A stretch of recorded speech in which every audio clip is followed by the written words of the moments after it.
سلام وطندارای عزیز، خدا کنه جور و صحتمند باشید و لباس عافیت بر تن داشته باشید. به صفحه فیسبوک راهنمای آنلاین حنفیان خوش آمدید. باز هم فریدون حنفی در خدمت شما قرار دارم.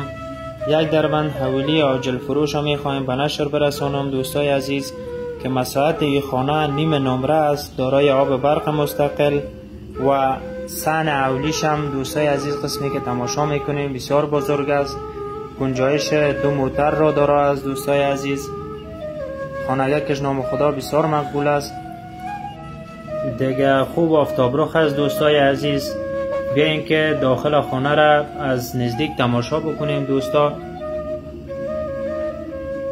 این خانه دارای 4 اتاق، 3 تشناب، 1 آشپزخانه و 1 دهلیز بزرگ داره دوستا که قیمتش 25 لک افغانی با جرامت گفته صاحبش.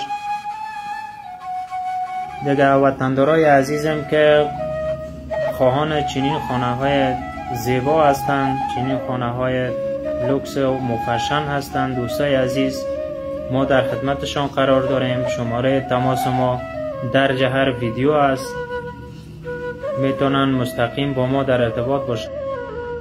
وطندارای نهایت عزیز، آدرس این خانه ناحیه 17 شهر کابل، 40 متری مارشال فهیم است، در بهترین موقعیت نزدیک سرک پخته است دوستا. تا نشر بعدی شما را به الله پاک و به نیاز مسپارم دوستا. امید که هر جای دنیا که هستین لحظات خوب و خوشی را سپری بکنین. الله یار و یاورتان باد.